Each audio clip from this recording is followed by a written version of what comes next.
साथियों, अगर आप भी कक्षा 10वीं के छात्र 2027 में मैट्रिक बोर्ड परीक्षा के फाइनल परीक्षा देने वाले हैं तो आज के वीडियो को आप लोग पूरा देखिएगा। इसमें हम मैथ के कुछ वैसे इंपॉर्टेंट ऑब्जेक्टिव क्वेश्चन लेके आएगा जो आपके बोर्ड परीक्षा 2027 में 100% पूछे जाने के चांस है। तो इसीलिए इस वीडियो को आप लोग पूरा कीजिएगा, ठीक है। उससे पहले अगर चैनल पे पहली बार आए हैं तो चैनल को सब्सक्राइब कर लीजिएगा और वीडियो अच्छा लगे तो एक लाइक ज़रूर कीजिएगा, ठीक है। तो बिना समय गंवाए क्लास को शुरू करते हैं, ठीक है।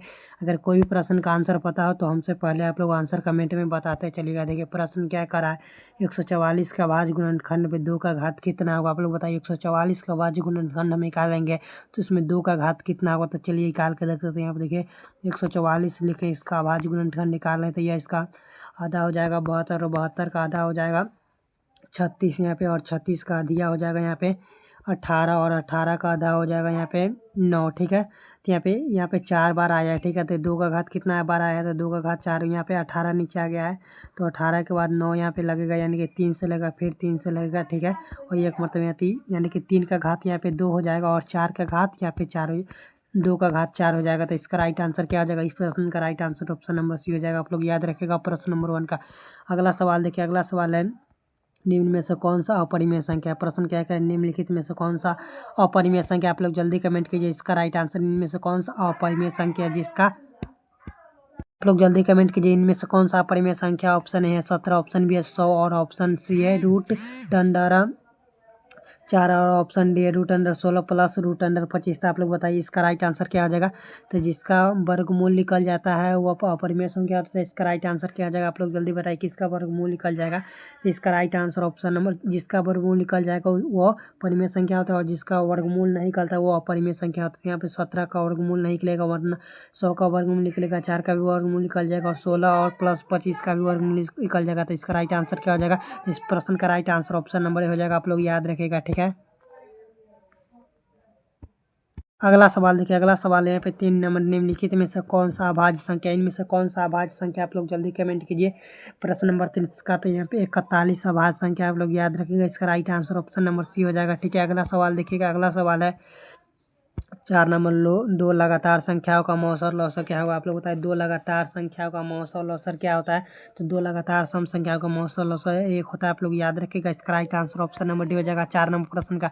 अगला सवाल देखिए, अगला सवाल है 5 नंबर, निम्नलिखित में से कौन सा परिमेय संख्या। इनमें से कौन सा परिमेय संख्या है तो जिसका वर्गमूल नहीं निकलता है वो अपरिमेय संख्या होता है। आप लोग इसका प्रश्न का राइट आंसर बताइए 5 नंबर प्रश्न का।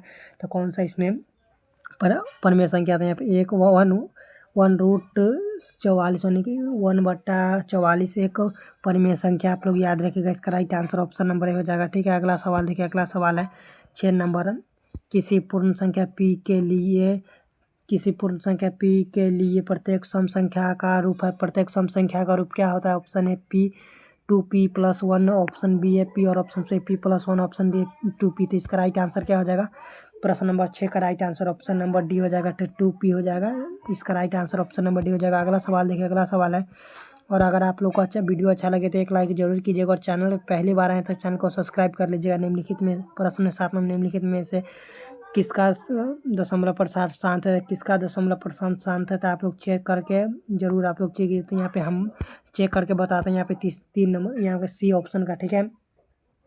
यहाँ पे देखिए 7 नंबर प्रश्न का, यहाँ पे बी नंबर को हम चेक करके पहले देख लेते हैं। यहाँ पे 39 और यहाँ पे 243 है, 243 है, ठीक है। तो इसका हम चेक करके आप लोग को बताते हैं। यहाँ पे देखिए 39 हो जाएगा और 39 का बराबर यहाँ पे 3 गुने 13, यहाँ पे 13 हो जाएगा और यहाँ पे इसका, और यहाँ पे नीचे आएगा। उसके बाद यहाँ पे 243 है, 243 और यहाँ पे इसका भी 5 हो जाएगा घात, ठीक है। तो इसमें 5 घात हो जाएगा तो यहाँ पे 12 जुड़ता है, ठीक है। तो इसमें 12 जुड़ता है। तो आप लोग बताइए इसका राइट आंसर। तो यहाँ पे 39 और यहाँ पे 243, तो यह इसमें 13 आया था और इसमें 81 था। यह 81 और 13 से क्या हो जाएगा, तो यह अशांत हो जाएगा, आप लोग याद रखिएगा। तो इसका राइट आंसर क्या हो जाएगा प्रश्न नंबर 7 का। तो इसका right answer option number B हो जाएगा, आप लोग याद रखिएगा। अगला सवाल देखिए, अगला सवाल है 8 नंबर, एक शून्य परिमेय और एक अशून्य परिमेय और अपरिमेय संख्या का गुणनखंड का। आप लोग पता है एक अशून्य परिमेय संख्या और अपरिमेय संख्या का गुणनखंड क्या होगा। तो एक शून्य परिमेय संख्या और अपरिमेय संख्या का गुणनखंड हमेशा अपरिमेय संख्या होता है, आप लोग याद रखिएगा। इसका right answer option number B हो जाएगा। अगला सवाल देखिए, अगला सवाल है, अगला 9 नंबर सवाल देखिएगा, 0.47 वाले दीर्घात प्रश्न है 0.47 वाले दीर्घात बहुपदों का संख्या। तो बहुपदों का संख्या कितना है आप लोग बताइए। तो इस प्रश्न का राइट आंसर कमेंट कीजिए। तो इस दीर्घात 4 और 7 वाले दीर्घात बहुपदों का संख्या 9 प्रश्न का तो अनगिनत है। आप लोग याद रखिएगा। इसका right answer option number D हो जाएगा। इससे आप लोग हल कीजिएगा तो इसका अनगिनत बहुपद लिख लेगा, क्योंकि एक ही समीकरण दिया हुआ है। ठीक है, तो इसका राइट आंसर डी हो जाएगा। अगला सवाल देखिए। अगला 10 नंबर सवाल है, काफ़ी इंपॉर्टेंट है। दो चर में दो रैखिक समीकरण के आलेख प्रतिच्छेदी रेखाएं हो तो हल कैसा होगा। तो यदि दो चर में दो रैखिक समीकरण के आलेखिक प्रतिच्छेद होगा तो कैसा हल होगा आप लोग जल्दी बताइए। 10 प्रश्न का तो वह सिर्फ एक हल होगा। आप लोग याद रखिएगा। इसका right answer option number A हो जाएगा। अगला सवाल देखिए। अगला सवाल है, अगला 11 नंबर सवाल देखिए। क्या समांतर श्रेणी 5, 8, 11, 14 का 12वां पद क्या है। इसमें 12वां पद बोल रहा है करने के लिए। तो पहला पद क्या है।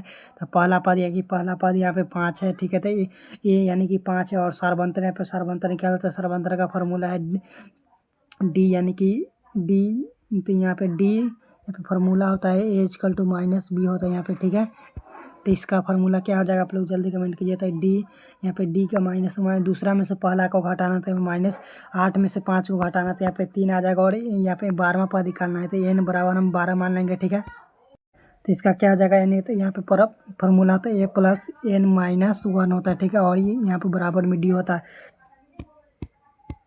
सोल्यूशन, अगला सोल्यूशन हम बताते थे। यहाँ पे ये फार्मूला क्या था। तो फार्मूला है एन प्लस एन माइनस यहाँ पे 1। ठीक है, एन माइनस 1 फॉर्मूला। और लास्ट में डी थे यहाँ पे 12वां पद निकालना था। एन यहाँ पे 12 हो जाएगा। ठीक है, और यहाँ पे पूरा 1 क्या एक क्या यहाँ पे 5 और प्लस हो जाएगा। और यहाँ पे देखिए एन, फिर एन का मान है तो एन का मान 12 यहाँ पे लिखेंगे। ठीक है, और माइनस में 1 लगा देंगे। और डी कितना आया था।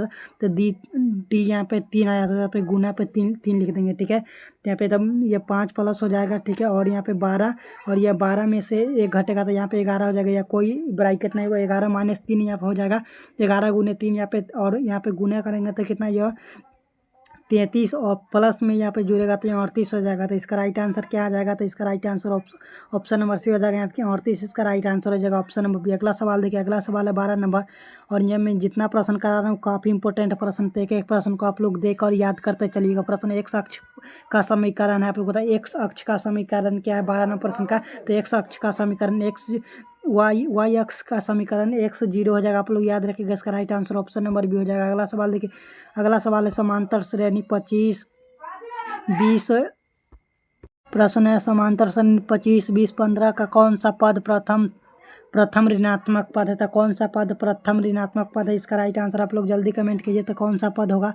तो यह इसका राइट आंसर आप लोग सॉल्यूशन निकालेंगे तो 7वां पद होगा। आप लोग याद रखा। इसका सॉल्यूशन हम कमेंट में पिन कर देंगे, वहाँ से आप लोग देख लीजिएगा। अगला सवाल देखिए। अगला सवाल है, अगला 14 नंबर सवाल है। एक्स अक्ष के बिंदु 3 और 6 की दूरी है। आप लोग बताइए एक्स अक्ष पर बिंदु 3 और 6 की दूरी क्या होगी। आप लोग जल्दी बताइए। तो यहाँ पे क्यू कितना है। यहाँ पे क्यू 3 और 6 है। ठीक है, यहाँ पे 3, 6 का बिंदु यहाँ पे देखिए किसी बिंदु का एक्स अक्ष और वाई का यहाँ पे देखिए एक्स अक्ष से वाई का दूरी यहाँ पे कितना होता है। यहाँ पे देखिए यहाँ पे एक्स वाई यहाँ पे 6 हो जाएगा। यहाँ पे क्योंकि एक ही अक्ष पर दोनों संख्या हो सकता है। यहाँ पे 3 भी हो सकता है और 6 भी हो सकता है। तो इसका क्या हो जाएगा। तो इसका right answer option number C हो जाएगा, 6 इकाई हो जाएगा। ठीक है, अगला सवाल देखिए। अगला सवाल है 15 नंबर सवाल। अगला 15 नंबर सवाल देखिए क्या करा है। cos 90 डिग्री -1 क्या हो जाएगा। इसका सॉल्यूशन आप लोग जल्दी बताइए। इस प्रश्न का 15 नंबर प्रश्न का राइट आंसर आप लोग जल्दी कमेंट किए। तो इसका क्या हो जाएगा। तो इसका उल्टा क्या हो जाएगा। इसका उल्टा आप लोगों को cos थीटा का उल्टा हो जाएगा यहाँ पे sin थीटा, यानी कि sin ए हो जाएगा। आप लोग याद रखिए। इसका right answer option number B हो जाएगा। अगला सवाल देखिए। अगला सवाल है 16 नंबर। आंकड़ा 12, 17, 21 12, 17, 81, 26, 38, 42 और 57, 62 का परिसर पूछा था। यहाँ पे परिसर निकालने का फॉर्मूला आप लोग जल्दी बताइए। 16 नंबर प्रश्न का राइट आंसर आप लोग। तो परिसर क्या है। तो इसका फॉर्मूला होता है बड़ी वाली संख्या में से छोटी वाली संख्या को घटाना। था इसमें सबसे बड़ा संख्या कौन है। तो सबसे बड़ा संख्या यहाँ पे 81 और छोटा सबसे संख्या इसमें 12 है। तो इस दोनों में से 81 में से 12 को घटाएंगे तो यहाँ पे क्या आ जाएगा। तो 81 में से 12 को घटाएंगे तो 69 आ जाएगा। ठीक है, तो इसमें बड़ी वाली संख्या में से छोटी संख्या को घटाना होता है परिसर में। तो इसका राइट आंसर 89, यानी कि इसका right answer option number D हो जाएगा। आप लोग याद रखिएगा। प्रश्न नंबर 16 का right answer option number D हो जाएगा। अगला सवाल देखिए, अगला सवाल है 17 नंबर। यहाँ पे बहुलक पूछा है, आंकड़ा 5, 7, 5, 4, 13, 9, 8, 9, 9, 11, 14 का बहुलक क्या होता है? इसमें कौन सा संख्या सबसे ज़्यादा बार रिपीट होता है वही बहुलक होता है। यहाँ पे 9 सबसे ज़्यादा बार रिपीट है। यहाँ पे देखिए 1 बार, 2 बार, 3 बार, देखिए 9 3 बार रिपीट है, तो इसका right answer option number B हो जाएगा। बहुलक इसमें 9 हो जाएगा। ठीक है, अगला सवाल देखिए, अगला सवाल है निम्नलिखित में से कौन केंद्रीय प्रवृत्ति का माप नहीं है? इनमें से कौन सा केंद्रीय प्रवृत्ति का माप नहीं है? तो बहुलक है, माध्यिका और माध्यिका और बहुलक है। तो इसका राइट आंसर क्या हो जाएगा 18वें प्रश्न का? तो 18वें प्रश्न का right answer option number B हो जाएगा, माध्यिका हो जाएगा। इसका right answer option number B हो जाएगा 18वां प्रश्न का। ठीक है, अगला सवाल देखिए, अगला सवाल है निश्चित घटना की प्रयोक्ता क्या होती है? निश्चित घटना की प्रयोक्ता क्या होती है? तो निश्चित घटना की प्रयोक्ता 1/4 होता है। आप लोग याद रखेगा, इसका right answer option number D हो जाएगा। निश्चित घटना की प्रयोक्ता 1/4 होता है। ठीक है, अगला प्रश्न, अगला 20वां प्रश्न है 45 और 60 का मौसम क्या होगा? 45 और 60 का मौसम क्या होगा? 45 60 का मौसम, यहाँ पे देखिए 45 और 60 का मौसम यहाँ पे निकाल लेते हैं। 45 यहाँ पे देखिए 45 3 गुने, यहाँ पे आप लोग गुणनखंड कीजिएगा तो यहाँ पे 3 गुने 5 आ जाएगा। ठीक, और यहाँ पे 60 का गुणनखंड कीजिएगा तो 2 गुने और 3 गुने 5 आ जाएगा। ठीक है, तो यहाँ पे इसमें कौन सी संख्या सबसे बड़ी है? यहाँ पे देखिए इसका गुणनखंड 3 और 5 का गुना हो जाएगा इसमें। ठीक है, तो 3 5 के यहाँ पे गुना कीजिएगा। ठीक है, 3 5 का गुना कीजिएगा तो यहाँ पे 15 इसका गुणनखंड आ जाएगा। यहाँ पे मौसा इसका HCF मौसा इसका कितना आ जाएगा? तो मौसा 15 आ जाएगा। आप लोग याद रखिए, इसका right answer option number D हो जाएगा। अगला सवाल देखिए, अगला सवाल है 21 नंबर। बहुपद Y square minus 6y plus 8 का घात, इसमें एक घात पूछा है तो इसमें y का घात कितना है? तो y का घात यहाँ पे 2 आप लोग याद रखिएगा। इसका right answer option number A हो जाएगा। ठीक है, अगला सवाल देखिए, अगला सवाल है काफ़ी इंपॉर्टेंट प्रश्न है। यहाँ पे 22वां प्रश्न है π/3 है। π/3 कौन सी संख्या? तो π/3 क्या तो परिमेय होगा या तो अपरिमेय होगा? तो इसमें कौन सी संख्या है? तो π/3 यहाँ पे बताइए कौन सी संख्या? तो π/3 एक अपरिमेय संख्या, आप लोग याद रखिएगा। इसका right answer option number B हो जाएगा। अगला सवाल देखिए, अगला सवाल है समांतर श्रेणी 3/4 5/4 और 7/4 और 9/4 का समांतर श्रेणी। इसमें समांतर श्रेणी क्या हुआ? तो समांतर श्रेणी होता है दूसरा वाला पद में से पहला पद को घटाना होता है। तो इस प्रश्न को आप लोग कमेंट करके जल्दी बताइए। तो प्रश्न क्या है? तो यहाँ पे दूसरा पद में से पहला को घटाना था। दूसरा पद क्या है? तो 5/4 है और पहला पद यहाँ पे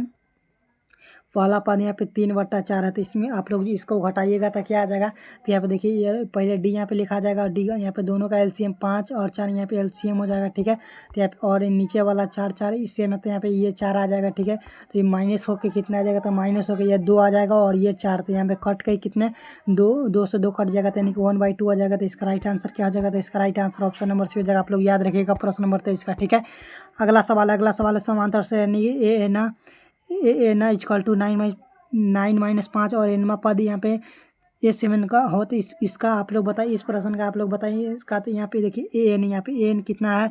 n -9 -5 है, तो यहाँ पे 9s हो जाएगा और हमेशा इसलिए तो यहाँ पे n-7 हो जाएगा। तो n यहाँ पे 7 मान लेंगे। ठीक, और 9 -5 और यहाँ पे ब्रैकेट में 7 लिख देंगे। ठीक है, तो और 9 में से